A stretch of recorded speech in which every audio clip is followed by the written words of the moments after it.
자, 우리 지난주에 제대로 못했었던 62쪽의 비문학 지금 한번 다시 볼게요. 일단은 11번까지 문단번호 잘 나눠놨었죠. 보고 일단 표가 많고 막 숫자 많고 문단도 너무 많고 이래가지고 복잡해 보일 수 있는데 문단 구조를 파악을 하면은 되게 간단한 글이라는 거 알 수 있었어요. 쌤이 지금 잘 기억이 안 나가지고 여기 지금 처음 하는 것처럼 같이 다시 한번 처음부터 한번 풀어볼게요. 자, 1문단 확대를 해서 이제 문단 구조를 파악해보자. 각각 문단에서 어떤 얘기를 하고 있는가? 자, 보니까 물가지수는 이러고 시작을 하는데 지금 밑에 두 줄만 내려가 보면은 따옴표가 있어. 아, 따옴표 된 게 진짜 중심화제구나. 그러니까 앞에 나왔었던 물가지수라는 것은 진짜 중심화제인 소비자 물가지수 CPI 얘를 설명하기 위한 기초 단계에 불과했구나. 그치? 자, 대부분 이렇게 따옴표 안에 있는 게 중심 화제니까 이렇게 알아두고 이 CPI에 대한 소개와 개념을 1문단에서 얘기하고 있습니다. 그치? 자, 2문단 내려가니까 CPI의 측정 방법은 이라고 나오네. 아, 측정 방법에 대해서 얘기할 것 같네. 그런데 방법이라 하면 원래 한 가지만 있는 게 아니지. 여러 가지가 있을 거란 말이야. 그치? 역시나 우선이라고 하면서 2문단에서 측정 방법 첫 번째를 얘기하는구나. 그치? 자, 3문단 가니까 그 다음으로 라고 하니까 두 번째 방법이구나. 4문단 가니까 또 다음으로 세 번째 방법이구나. 5문단 가면 또 다음으로 나올까요? 자, 5문단 보니까 이 비용을 계산할 때 주목할 점은 하면서 4문단에서 계산했던 거를 얘기를 하고 있네. 그러니까 5문단은 4문단과 연결된 애구나. 이렇게 묶어서 봐야겠습니다. 그치? 자, 6문단 보니까 마지막으로 해서 네 번째 방법 나오겠다. 마지막 방법. 그다음에 7문단 가니까 역시나 6문단에서 했던 말 그대로 이어서 하고 있네. 두 개 묶어줘야겠다. 그런데 8문단도 보니까 여기에서 2011년에 CPI가 175라는 것은 이라고 해서 여기 나오는 이 175 이거 얘기하네. 그러니까 8문단까지 쭉 이어서 이 마지막으로 라는 마지막 방법에 대해서 이야기한다는 거 알 수 있고요. 그 다음에 9문단 내려가니까 아까 전에 나왔었던 따옴표가 또 나온다. 인플레이션율이라고 하는 이 부분이 나오네요. 그러니까 구문단부터는 새로운 개념이 나올 텐데 완전히 새로운 개념이 아니라 CPI는 경제의 전반적인 물가 상승 현상을 의미하는 인플레이션 정도를 측정하는 데 사용된다라고 해서 CPI랑 연결된 개념이구나. 그치? 자, 그 다음에 10문단 가니까 역시나 또 인플레이션 얘기 또 나오고 11문단에서도 인플레이션율 얘기 또 나오네. 그러면은 9문단부터 11문단까지 이렇게 묶어줘야 되겠구나. 알 수 있죠. 자, 그럼 전체 화면에서 한번 볼까요? 전체 글이 어떻게 되어 있어? 1문단에서 먼저 CPI의 개념과 소개를 하고 2문단부터 측정 방법 첫 번째, 3문단에서 측정 방법 두 번째, 4, 5문단에서 세 번째, 6, 7, 8문단에서 네 번째 나오고 9, 10, 11문단에 걸쳐서 인플레이션율이라는 새로운 개념이 나온다. 그치? 이렇게 구조를 나누고 보니까 굉장히 단순한 글이었어요. 그죠? 자, 그러면 우리 이제 문제부터 봐야 되겠지. 문제를 보면서 어느 부분에 집중을 해서 지문을 읽어야 될지 우리의 목표는 문제를 푸는 거기 때문에 오로지 이 지문은 문제를 위해 존재하는 겁니다. 그치? 그러니까 지문에서 버릴 거는 버리고 필요한 것만 뽑아가야지. 그걸 알 수 있기 위해서는 문제를 봐야 됩니다. 그치? 자, 1번 윗글을 통해 알 수 있는 내용이 아닌 것은 내용 확인 문제네. 쌤이 내용 확인 문제 나오면은 어떻게 하라 그랬지? 제일 처음이 아니라 참, 문장, 이 지문을 읽으면서 동시에 풀으라고 했잖아. 그치? 동시에 풀자. 그러니까 지금 보면은 CPI 얘기 계속 나오고 있고, 대충 보면 포함되는 재화묶음은 이라고 했으니까 재화묶음 얘기. 2번에서도 재화묶음 얘기. 3번에는 보니까 재화의 가격 변동 이야기. 그 다음에 4번에 보니까 또 역시 재화묶음 이야기. 5번에는 인플레이션 얘기 나오네. 그러니까 자 이렇게 중심 단어를 좀 체크를 해두면은 일단 재화묶음 얘기 나올 때 1, 2, 4번 보면 되겠고 그 다음에 인플레이션 얘기 나올 때는 우리 아까 전에 9문단부터 11문단이었잖아. 이거 읽고 나서 1번에 5번 요거 보면 되겠다. 이렇게 계획을 세워요. 얘는 지문 읽음과 동시에 왔다 갔다 하면서 같이 풀 겁니다. 자, 그 다음에 2번 내려가니까 윗글을 바탕으로 보기를 설명한 내용으로 적절하지 않은 것은 해서 표가 나오고 얘랑 상당히 비슷하게 생겼네. 뭐 이런 공식을 대입해서 풀어야 되겠네. 그러니까 지문 다 읽고 나서 풀어야 되겠다. 3번 내려가니까 윗글을 참고할 때 보기의 기억과 같은 상황이 초래할 결과로 가장 적절한 것은 이랬어요. 이것도 보기 읽은 거 보니까 지문 다 읽고 나서 풀어야 되겠다. 그치? 자, 마지막 4번 문제.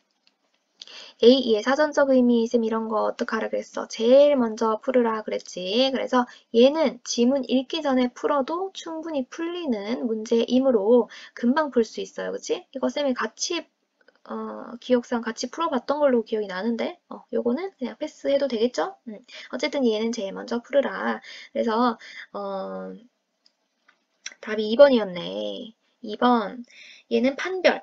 판별이라는 것은 옳고 그름, 좋고 나쁨 이런 것들을 구별하는 거를 판별이라고 하는데 여기 어떤 사실을 인정하여 암이라는 애는 인지라는 단어의 뜻이었다. 그래서 2번이 틀렸습니다.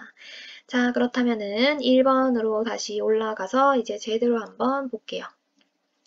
자, 1번. 물가지수는 해서 물가지수에 대해 얘기가 나오는데 동일한 생활 수준을 유지하기 위한 생계비의 변화를 하나의 숫자로 나타낸 것이다. 그러면 그냥 물가라고 봐도 돼요. 그치? 물가가 올랐다. 물가가 내려갔다. 그치? 근데 우리가 뉴스에서 듣기로는 물가가 내려갔다라는 말은 거의 못 들은 것 같지 않아? 대체로 다 물가가 다 올라가지. 자, 어쨌든 거시경제학에서 사용되는 대표적인 물가지수의 하나로 소비자 물가지수가 있다. 이 CPI는 대표적인 소비자가 구입하는 재화와 서비스의 전반적인 비용을 나타내는 지표다. 대표적인 소비자가 뭔지는 모르겠으나 어쨌든 어떤 집단을 대표하는 표본?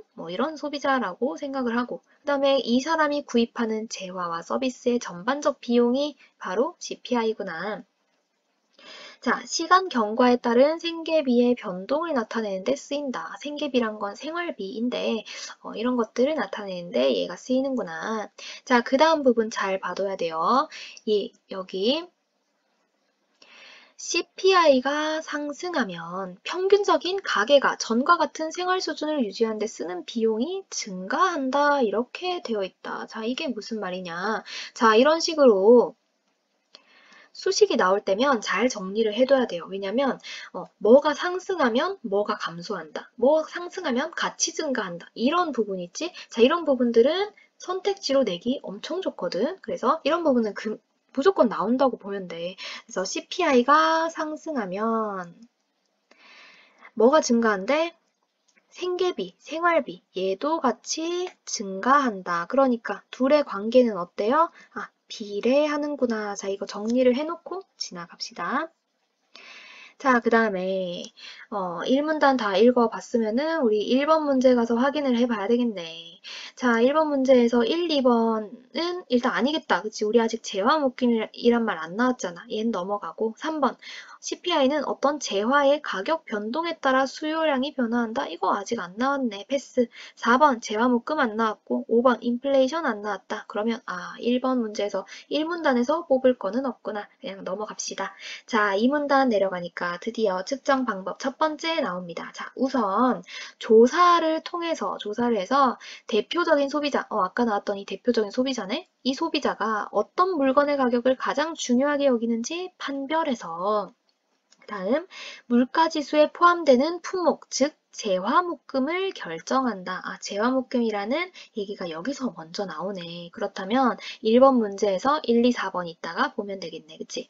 자, 이거를 조사를 했는데 이 소비자가 제일 중요하게 여기는 어떤 물건의 가격, 그거를 묶은 게 재화묶음이다라는 거야. 가령 핫도그와 햄버거라는 두 가지 재화만 생산하는 가상적인 경제가 있다고 생각해보자. 자, 이곳의 대표적인 소비자의 지출 행태를 조사해보니 핫도그 4개와 햄버거 2개를 소비한다고 한다. 자, 이 경우 재화묶음이 바로 핫도그 4개, 햄버거 2개가 된다. 그러니까 이 소비자가 중요하다고 여기는 이 가격 2가지 재화묶음 2개, 핫도그 4개랑 햄버거 2개 요거를 잘 기억을 해두고 갑시다. 자, 그러면 문제 1번 다시 가보세요. 자, 1번 보니까 CPI에 포함되는 재화묶음은 시간이 지나면 바뀔 수 있다. 자, 그랬는데, 자, 이 부분 우리 재화묶음 얘기 나왔으니까 한번 추측을 한번 해보자. 재화묶음이라는 것은 어떤 소비자가 뭘 중요하게 여기는지 그 묶음이라 그랬잖아. 그렇다면 그 소비자의 마음은 항상 굳게 다짐해? 막 나는 평생 죽을 때까지 이 재화묶음만 살 거야. 아니지. 사람의 마음이란 건 변할 수 있어. 그러니까 아 얘도 시간이 지나면 바뀔 수 있다. 왜? 뭐 뚜렷한 어떤 지표가 아니라 사람의 선호도거든. 얘는 당연히 바뀔 수 있습니다. 그치? 얘는 이 문단에서 알 수 있었네. 우리가 추측할 수 있어야 돼요. 2번도 보자. CPI에 포함되는 재화묶음은 나라마다 품목이 다를 수 있다. 자, 얘도 어떻게 추측할 수 있지 않을까? 자, 소비자는 나라마다 중요하게 생각하는 어떤 민족성이라든지 특성들이 다 다르잖아. 그럼 얘도 가능하겠다. 추측할 수 있습니다. 그치? 그 다음에 3번 재화의 가격 변동 이거 아직 안 나왔어. 패스. 4번 CPI에 포함되는 재화묶음은 국내에서 생산된 것만 포함되므로 수입품은 제외된다. 자 보세요. 여기 이것도 역시 선호도잖아. 사람의 선호도인데 국내에서 생산된 것만 좋아할 거야. 나 수입품 제외할래. 이런 얘기 안 하잖아, 그치? 사람의 선호도라는 것은 그 사람이 국내산만 좋아하는지 수입산을 또 좋아하는지 아무도 모른단 말이야. 수입품을 제외한다? 이건 누구 생각이야? 답 바로 나왔네. 4번이 틀렸습니다. 그쵸? 자, 그 다음에 5번 인플레이션 얘는 아직 안 나왔으니까 패스하자. 그 다음에 3문단으로 가겠습니다. 그 다음으로 자, 두 번째 방법이다. 각 시점에서 물가지수에 포함되는 각 재화와 서비스의 가격을 알아낸다. 자, 그랬어. 자, 보세요. 위의 가상적인 경제에서 연도별 각 품목의 가격 자료를 수집한 결과 표 1이 나왔다고 하자. 자, 표 1과 같이 재화묶음에 해당하는 재화와 서비스의 가격을 조사하면 소비자 물가지수의 2단계 절차가 완료된다. 내려서 자, 이렇게 물가지수에 포함되는 각 재화가 지금 핫도그랑 햄버거 2개 이렇게였잖아. 자, 이것의 서비스 가격을 먼저 알아내 봤더니 2010년에는 핫도그가 하나에 1,000원, 햄버거가 2,000원이었고 2011년과 2012년에도 각각 이렇게 조사를 해놨네요. 자, 보니까 쭉 내려갈수록 핫도그 비싸졌다. 햄버거도 뭐 1,000원씩, 2,000원씩 올랐네. 비싸졌다. 자, 이런 단계입니다. 자, 그러면은 다시 1번 문제로 한번 가보세요. 3문단에서 뽑아낼 게 있었나? 우리가 안 본 게 3번, 5번인데 일단 5번은 아니지. 패스. 3번 보니까 재화의 가격 변동에 따라 수요량이 변화하는 양상은 배제한다? 이거 아직 안 나왔어. 그치? 그럼 넘어가자.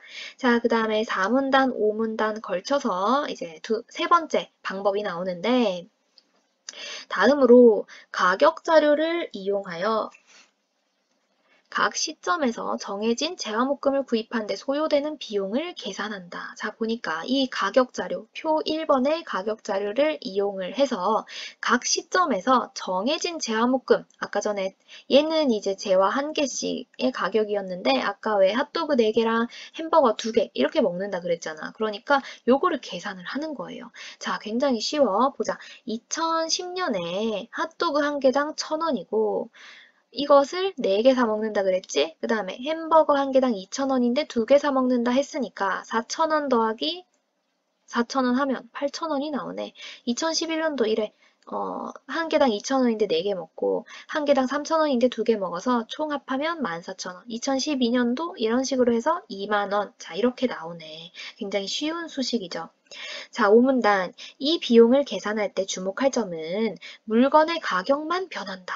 물건의 가격만 변한다는 사실이다. 즉, 소비자가 구입하는 재화묶음을 고정함으로써 자, 소비자는 항상 핫도그 4개랑 햄버거 2개만 삽니다. 자, 이렇게 고정을 시켜서 가격 변동의 효과를 가격 변동에 따라 동시에 일어날 수 있는 수량 변화의 효과와 분리하는 것이다. 아, 그러니까 가격 변동의 효과를 제대로 알기 위해서는 다른 거 안 변하고 다른 건 다 일시적으로 고정시킨 채 임의로 고정시킨 채 가격 변동만 보자라는 거야.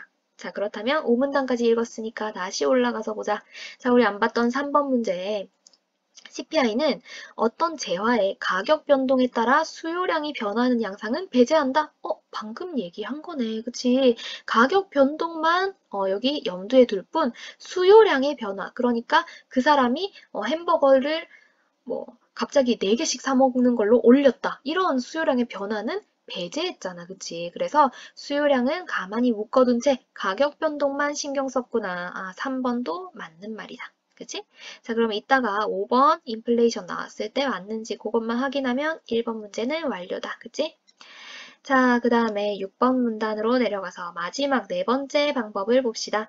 기준 연도를 선정하고 물가지수를 계산한다. 기준 연도를 선정하래? 자, 어떤 한 해를 기준 연도로 정하고 이 기준 연도를 나머지 연도와 비교하는 기준으로 삼는다. 물가지수란 생계비의 변동을 측정하는 데 사용되기 때문에 기준 연도를 어느 해로 정하든 상관이 없구나. 아무거나 찝어서 정해서 나머지랑 비교를 해보자 라는 거네.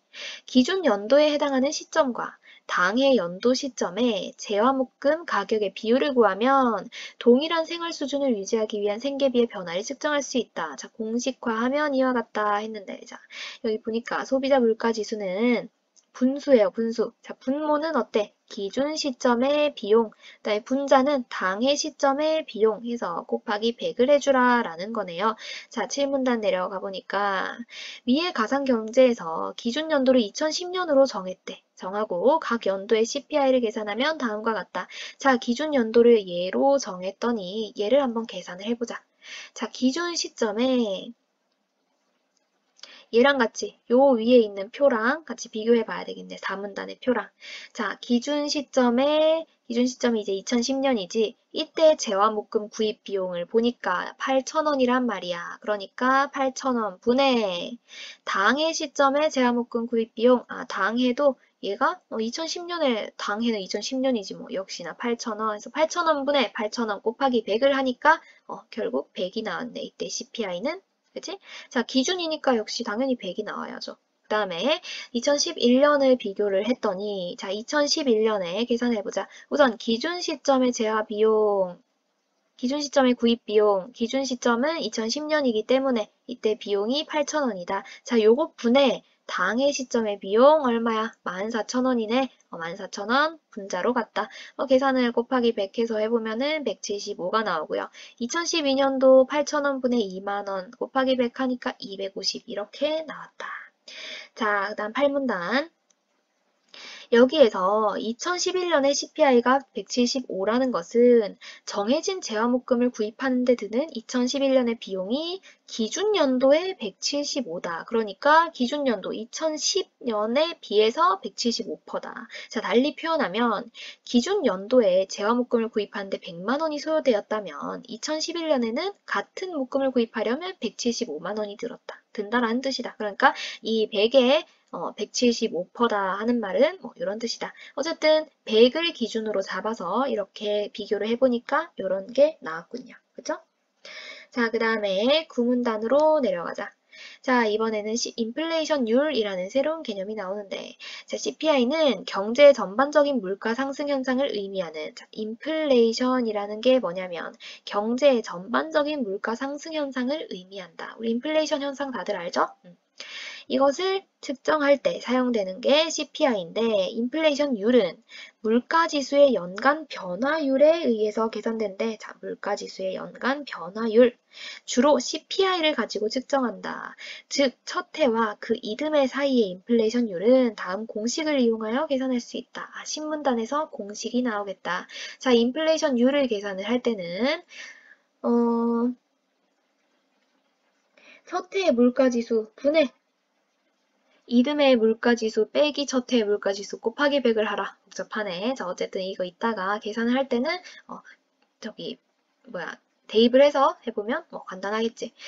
자, 그 다음에 신문단 보면 위에 가상경제에서 CPI를 이용하여 전년도 대비 인플레이션율을 계산하면 다음과 같다. 그래서 이전에 이제 계산을 했었던 CPI를 보는데 이거 지금 바뀌었어요. 위치가 잘못 바뀌었어. 100분의 이렇게 요거 두 개가 이렇게 순서를 바꿔줘야 되겠네. 다시 쌤이 한번 적어볼게요. 얘를 고쳐주세요. 화이트 칠하고 175 빼기 100 곱하기 100 하고 분모에 이제 이렇게 100이 들어가서 75%다. 그래서 이렇게 나눠야 되고 얘도 순서 바꿔가지고 250 빼기 175 곱하기 100 분모에 175가 들어가서 43%. 자, 이렇게 돼야 되겠네. 자, 그러면 이 수식으로 한번 같이 봅시다. 일단 첫해 물가지수 분해 그랬으니까 이게 첫해 물가지수 보세요. 지금 여기에 우리 아까 봤던 7문단에 요거를 보세요. 여기 CPI 계산을 해놨었지. 자, 첫해 물가지수 2010년 100이잖아. 그러면 100분의 나왔네요. 그치? 그 다음에 분자에는 뭐가 들어가야 돼? 이듬해 물가지수 빼기 첫해 물가지수 이렇게 한대. 자, 이듬해란 이제 2011년이니까 175, 그치? 175 빼기 100 이렇게 해주고 곱하기 100을 했더니 75%가 나왔다. 그 다음에 2012년도 똑같이 계산을 해봐요. 여기 첫해 물가지수 분해니까 자 2012년에 있어서의 첫해는 이제 2011년이잖아. 이때 물가지수 175지. 그러니까 분모에 175가 들어가고 그다음에 분자에는 이듬해 빼기 첫해니까 250 빼기 175 곱하기 100을 해주면은 43% 이렇게 계산이 됩니다. 알겠죠? 자, 그 다음에 11문단 대개 신문이나 방송에서 인플레이션율이라고 말할 때에는 소비자 물가 지수의 연간 변화율을 의미하는 것이다. 뭐 방송에서 이렇게 얘기할 때는 연간 변화율. 이게 인플레이션율이구나. 자, 그렇다면은 이제 인플레이션 얘기 나왔으니까 1번 문제에서 5번 보면 되겠네요. 자, 언론에서 인플레이션에 대한 보도를 할 때에는 일반적으로 CPI의 연간 변화율에 주목한다. 방금 봤던 이 11문단에 있었던 얘기네. 언론에서 할 때는 소비자 물가지수의 연간 변화율을 얘기하는 거라고. 그러니까 5번도 여기 11문단에서 바로 나왔네요. 그치? 1번의 답은 4번이었다. 자, 그럼 2번 문제 봅시다. 윗글을 바탕으로 보기를 설명한 내용으로 적절하지 않은 것은 이랬는데 자, 이제 계산 얘기가 나올 것 같아요. 자, 보세요. 연도별 이렇게 쭉 나와 있고 A재화의 가격, B재화의 가격 있고요. 보니까 소비자 물가지수에 포함되는 재화 묶음에는 A재화 1개, B재화 1개만 있다고 가정해라. 아까 전에는 뭐 햄버거 4개, 뭐 핫도그 2개 이것처럼 얘들은 1개, 1개를 계산하기 좀 쉽겠다. 그치? 자, 그러면은 1번부터 봅시다. 해마다 물가지수가 상승하여 소비자들의 생계비 부담이 증가하고 있군. 자, 우리 아까 전에 이거 어디 나왔었지? 맨 위에. 아까 이거 있었지? CPI가 증가하면 생계비도 증가한다. 그치? 자, 요게 비례. 아까 전에 봐놨었던 거. 그렇다면은 우리가 CPI를 계산을 해보고 이게 증가하면 생계비도 증가하겠구나. 이런 거 추측을 해보면 되겠지. 그러면 CPI부터 한번 계산해보자. 이 계산식이 아까 6문단과 7문단에 걸쳐서 여기 요렇게 나와 있었네. 자, 여기 표를 보면서 한번 계산해 봅시다. 자, 우선 기준 시점을 잡아야 되는데 이 네 시점 중에서 어디를 기준 시점으로 잡지 보니까 지금 2번 보세요. 기준 연도가 2013년일 경우 4번도 있네. 기준 연도가 2013년일 경우 그러니까 2013년을 기준으로 잡는 게 계산하기가 편하겠다. 그치? 자, 얘를 기준으로 해놓고 한번 계산해보자.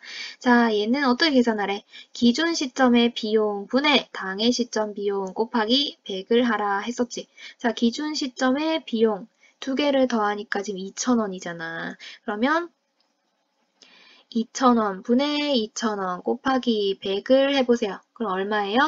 100이 나오네. 그치? 당연하다. 기준 시점은 100이 나온다. 그 다음에 2014년도 구해보자. 두 개를 일단 밑에 분모는 뭐가 돼야 돼? 2,000원이지. 2,000원 분의 두 개를 더하면은 5,000원 해서 곱하기 100을 하면은 250이 나오네. 그치? 곱하기 100. 하니까 250이 나온다. 그 다음에 2015년에는 역시나 분자는 생략 2,000원 분의 6,000원이네. 6,000원 곱하기 100을 해주면은 300이 되네. 그치? 300. 그 다음에 2016년은 분자는 2,000원. 그 다음에 분모는 2,000원. 분자는 8,000원. 곱하기 100을 해주면은 400이 나오네. 자, 이렇게 계산이 되네요. 그렇다면 점점 오르고 있잖아. 100에서 250, 300, 400 점점 오르고 있으니까 상승해서 생계비 부담이 증가한다. 1번 맞겠네. 그치? 자, 그 다음에 2번 보세요. 기준 연도가 2013년일 경우 2013년의 소비자 물가지수는 100이 되겠군. 그치? 이거 구했었으니까 2번도 맞다. 그다음 3번. 전년도 대비 인플레이션율은 이거 구하는 공식 써야 되겠네. 2015년이 2014년보다는 수치가 더 높게 나오겠군 했는데 자, 인플레이션율 공식 다시 보러 가자. 첫해 물가지수 분의 이듬해 빼기 첫해 곱하기 100이었다. 자, 그렇다면 내려가서 다시 보자. 자, 그러면 2015년, 2014년 둘 다 구해봐야 되겠네. 그러면 구해봅시다. 우선 식이 어떻게 되지? 얘부터 해볼까? 첫해 물가지수 분해 그랬어. 자, 첫해 물가지수 2013년을 기준으로 했었으니까 이때 물가지수 100이네.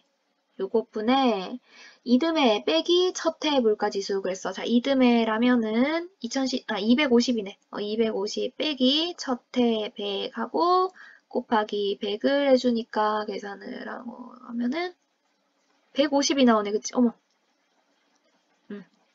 150. 자, 그 다음에 2015년 것도 한번 구해볼까? 우선 첫해 물가지수니까 이전에 250분의 그 다음에 이듬해 빼기 첫해네. 그러면 300 빼기 250 곱하기 100을 해주니까 나눠서 20이 나오네. 20%. 자, 아까 전에는 150%였는데 여기 20%네. 그렇다면은 얘보다 높게 나오겠군이 아니라 더 낮게 나오겠군. 이렇게 바뀌어야 되겠네요. 그러면 3번이 틀렸다. 3번이 정답이었구나. 알겠죠? 자, 그 다음에 4번 보니까 기준 연도가 2013년일 경우 2014년보다는 2015년의 소비자 물가 지수가 더 크겠군. 자, 그렇지. 2014년보다는 2015년 300이 더 크네. 4번 맞았다. 5번 보자. 전년도 대비 인플레이션율을 고려할 때 2014년에 비해서 2016년은 상대적으로 물가가 안정된 것으로 볼 수 있겠군. 자, 우리 2014, 2015 구해놨는데 2016은 안 구했네. 2016년도 그럼 같이 한번 구해보자. 자, 2016년 어떻게 구하지? 보니까 첫해 분의 이듬해 빼기 첫해니까 첫해라면은 300이네. 300 빼기 300 분의 이듬해 400 빼기 다시 300 곱하기 100을 해주면은 나눠서 100이 나오면 나누기 3이네. 그러니까 33.33333%가 나오겠네. 그치? 자, 그렇다면은 2016년은 2014년에 비해 물가가 안정되었나? 자, 보세요.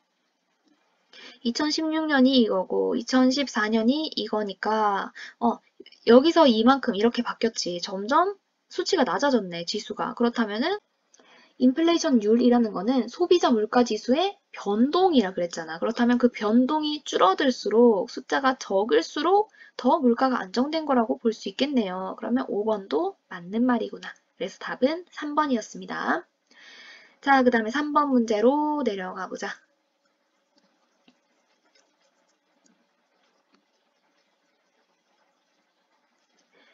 자, 3번. 윗글을 참고할 때 보기에 기업과 같은 상황이 초래할 결과로 적절한 것은 자, 보니까 어느 해와 다음 해 사이에 물가가 변동할 때 모든 물건이 가격이 같은 비율로 변하지는 않는다. 어떤 물건의 가격은 많이 오르고 어떤 물건의 가격은 덜 오른다. 소비자들은 상대적으로 가격이 많이 오른 물건의 소비를 줄이고 가격이 덜 오르거나 내린 물건의 소비는 늘리는데 이것을 대체 효과라고 한다. 그런데 대체 효과가 발생하여 소비자들이 소비를 줄인 재화가 재화묶음에 속한 것이고 소비를 늘린 재화가 재화묶음에 속하지 않은 거라면 CPI도 영향을 받게 된다. 자, 원래 자신이 자주 사고 중요하다고 생각했던 그 재화 묶음, 자, 거기에 들어가 있는, 아까 전에 가상 경제로 생각을 해볼까? 아까 전에 햄버거 4개랑 뭐 핫도그 2개 이렇게 사는 사람 있잖아? 자, 그 사람이 그것만 이렇게 주구장창 샀었는데, 중요하다고 생각해서. 그런데 뭐 핫도그의 가격이 엄청 올라버렸어. 그래서 핫도그의 소비는 줄이고 다른 뭐 와플, 다른 평소에 안 사던 와플의 가격이 내려간 걸 보니까 와플의 소비는 엄청 늘려버린 거야. 자, 그렇게 그렇게 된 줄도 모르고 그걸 바탕으로 조사를 한 CPI도 당연히 영향을 받게 되겠지. 자, 그러면 1번부터 보겠습니다. 소비자 물가지수의 정확도가 높아지겠군. 이거 지금 오류가 났는데 어떻게 정확도가 높아질 수가 있어? X. 2번, 생계비가 실제보다 많이 상승하는 것으로 왜곡되겠군. 자, 이거 한번 생각을 해볼까? 지금 CPI 계산에 오류가 난 상태지.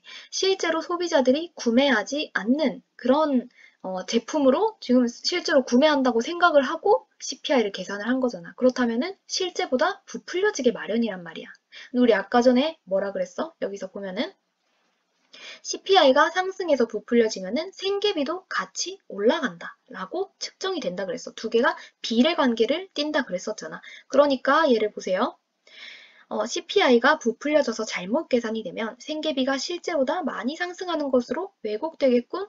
이거 예측할 수 있는 말이다. 그치? 2번이 정답이었습니다. 다음 나머지는 뭐가 틀렸는지 보자.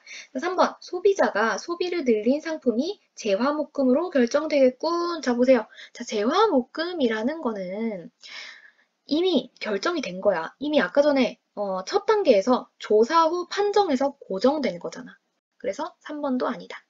다음 4번. 인플레이션율의 증가는 소비자가 체감하는 것과 일치하겠군. 자, 보세요. 인플레이션은 CPI를 먼저 토대로 사용해서 측정이 되는 거고 그 CPI라는 것은 재화목금을 토대로 측정되는 거야. 그러니까 이 소비자 체감과는 다른 양상으로 나타나겠지. 당연히 인플레이션은. 그래서 4번도 아니다. 5번, 재화목금의 구입 비용은 실제보다 감소하는 것으로 나타내겠군. 자, 재화목금의 구입 비용이라는 거는 실제 그대로 측정하는 거잖아. 얘가 뭐가 더 감소한다, 증가한다, 이렇게 나타나는 게 아니란 말이야. 구입한다라는 건 비용은 진짜 객관적인 것이기 때문에. 그래서 5번도 틀렸다. 그래서 답은 2번이었습니다. 자, 4번 아까 풀어봤었고, 오늘 여기까지 할게요.